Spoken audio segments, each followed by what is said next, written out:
अस्सलामुअलैकुम वरहमतुल्लाहि वबरकातुहू मग़फ़िरतु। Welcome to SDMA's boys English medium primary school, standard 7, subject Gujarati,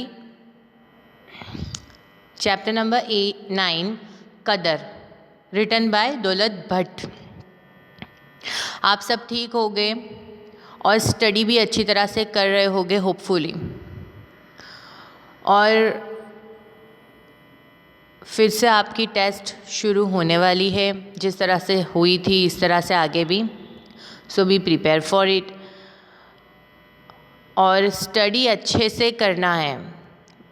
बहुत काफ़ी टाइम से नोटिस किया जा रहा है कि व्यूज़ जो है वो बराबर आ नहीं रहे। दैट मीन्स कि आप स्टडी बराबर नहीं कर रहे, आप वीडियो नहीं देख रहे। ओके, सो अच्छे से वीडियो देखिए, समझिए और फिर काम करिए आगे का। Okay friends, so let's start with the chapter 9 કદર। કર્ણુકી નદી આમ તો નાનકડી, પ્રવાહે પાતળો, પણ એનો કાંઠો એ બારે માસ લીલો કુંજાર રહેતો। કર્ણુકીનો કાંઠો ચરી એના ટોપરા જેવા પાણી પીને પશુઓ ગામમાં પાછા વળતા। આવી રૂપકડી કર્ણુકીના કાંઠે ગરણી ગામ આવેલું છે। ગરણી ગામ તો ખોબા જેવડું, પણ એની રૂડપ ઉડીને આંખે વળગે એવી। एक जगह का डिस्क्रिप्शन दिया है, पर शुरुआत करिए एक नदी से, जो नदी का नाम है कर्णुकी नदी। और कर्णुकी नदी जो है उसका जो यानी फ़्लो है वो भी बहुत नैरो है, और उसका जो बे है, उसका जो कहते हैं ना, उसका जो किनारा है वो भी हमेशा यानी हरा भरा रहता है। और टोपरा जवा पानी यानी कि नारियल का जो पानी होता है ना, वैसा मीठा पानी पी के वहाँ के जो गांव, पास में एक गांव है, गरणी गांव है, वहाँ के जो पेट्स एनिमल्स है वो पीछे आ रहे हैं। और बहुत ही अच्छा गांव है, बहुत ही खूबसूरत गांव है गरणी गांव। गाम में वसनारा माणसो ओलदोल, तेमां सौ करता सवायो एक आदमी वालो, જાતનો ચારણ, તેનો ધંધો ઘોડા વેચવાનો અને લેવાનો। નાનપણથી જ એને ઘોડા સાથે ભારે હેતપ્રીત। અરબી, પંજાબી, કચ્છી, काठियावाड़ी घोड़ाओं वाला केसरी तबेला में हड़हड़ाटी करे। गांव में जो भी लोग बसते थे वो दिलदार थे। ओलदोल यानी दिलदार लोग थे। उसमें एक सब में अच्छा इंसान था, उसका नाम था वालो। वालो केसरियो। ये जो लोक कथा है, जिसको हम फोक स्टोरी बोलेंगे, ये बहुत ही ज़्यादा फेमस है। उसका काम था, घोड़े का बिजनेस था उसका, हॉर्स, बराबर। वो क्या करता था, हॉर्स बेचता था और लेता था।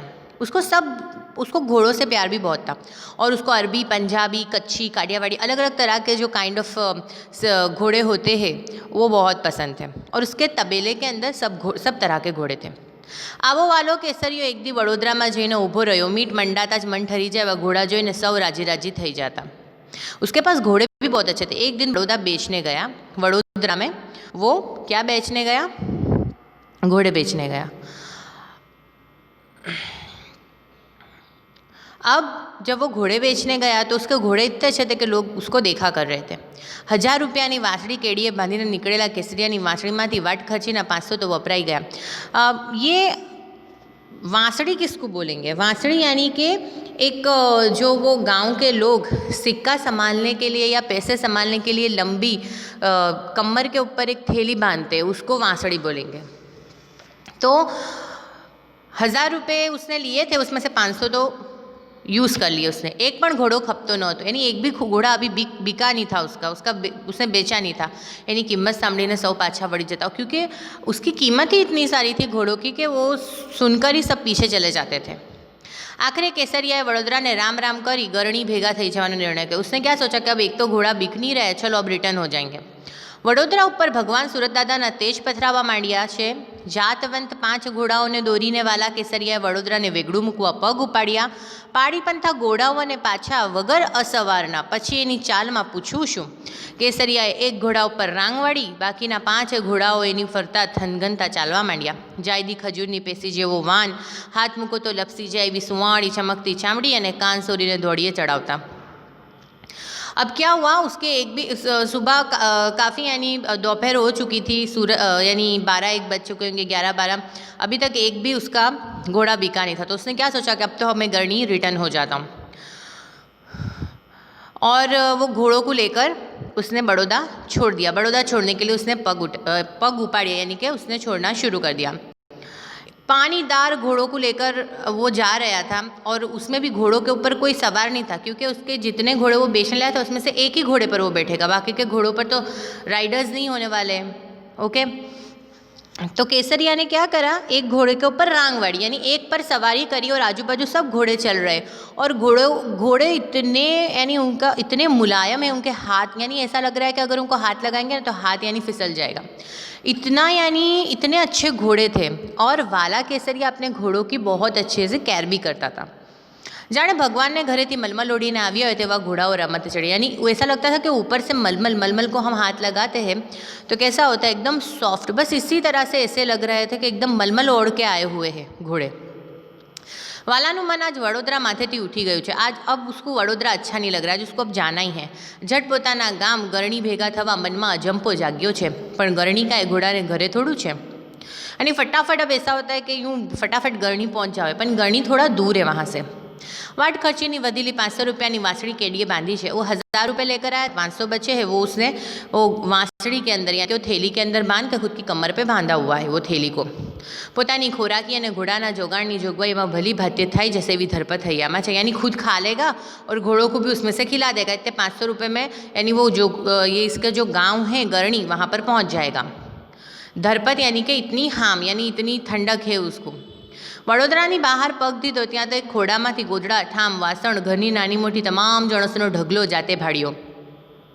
हजू बड़ोदरे के बाहर ही पहुंचा था कि उसने देखा कि एक घर में से खोड़ा यानी कि एक घर में से सब घर की चीज़ां छोटी बड़ी यानी गोधड़े ने ठाम वासण यानी जो किचन की चीज़ें होती वो सब घर के बाहर कोई ला ला के फेंक रहा है।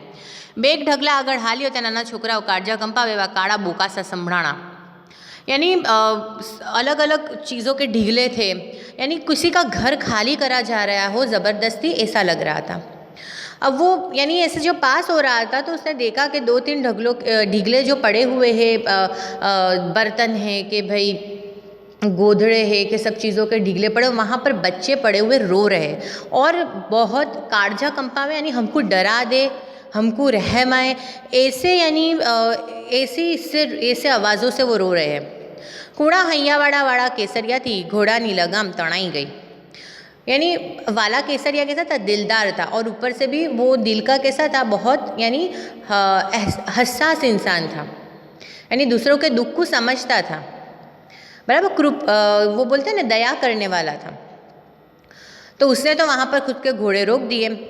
तमाशो जोवा टोळुं भेगुं थयुं हतुं। घोड़ेथी उतरीने टोळाने वींधीने वालो घरनी लगोलग जईने ऊभो रह्यो। जोता ज केसरियो मामलो पामी गयो। तमाशा देखने के लिए लोग खड़े थे। वो घोड़े पे से उतरा, वो जो टोला आगे खड़ा था उसके अंदर से निकल के गया और उसने देखा, उसको समझ में आ गया लेरडानी ताप उतरी है, यानी कि किसी ने ये जो घर खाली हो रहा है वो किसका है, किसी ने पैसे लिए थे उधार।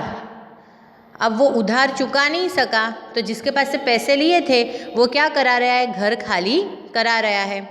गाभा गोदड़ा ठाम ठीकरा ठेबे आवता था। युवान मराठाना मोह पर मश वળી गई હતી। अब ये जो घर जिसका था ने वो एक मराठी इंसान था और वो भी जवान था और वो बेचारा लाचार होकर साइड पर खड़ा हुआ था। टाप लईने आवना सेठ ऊपर वाला ने नज़र धोबीने सवाल कर्यो।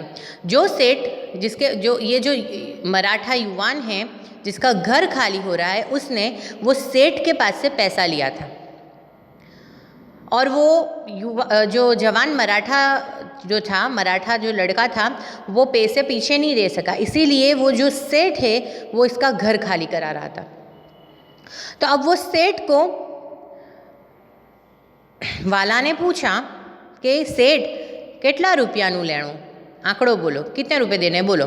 भाई तारो मारक तारी राह जुए से हालतो था। उसने क्या बोला, क्या अनजान इंसान कोई मांग रहा है, इसी तरह किसी के पैसे कोई थोड़ी देने वाला है। यानी वो मराठा लड़का है, वो इसका क्या लगता है कि ये इसके पैसे देगा। तो उसने बोला चल यहाँ से निकल। सेठ ना अवाज में तिरस्कार छूट्यो। तिरस्कार यानी के अच्छा यानी उसको सेठ जो था उसको उसने अच्छे से बात नहीं की, एकदम तोछड़ापनी से बात की। बाप बोलो કેટલાનું લેણું, આ છોકરાના આહુડા મારાથી જોવાતા નથી। આહુડા दैट मीन्स क्या आंसू, ये बच्चों के आंसू मेरे से देखाते नहीं है, कितने हुए बोलो, कितने पैसे देने के हैं। सेठ तो मिजाज तरडायो, આવ્યો મોટો કેટલાનું લેણું, દાતારનો દીકરો है ना। कितने का लेना है यानी कितने रुपए देने हैं वो तुम बोल रहे हो, बहुत बड़े तुमको देखा नहीं होवे जैसा पैसे देने वाले, दातार का દીકરા હોય। ખેસ ફંગોળાતા सेठे કહ્યું બોલ રૂપિયા 500નું બિલ ભરવું છે। सेठ ने क्या बोला, चल 500 रुपये देने के, भरना है बिल। ओके फ्रेंड्स, आगे का चैप्टर दूसरे वीडियो में करेंगे। ओके, अल्लाह हाफिज़।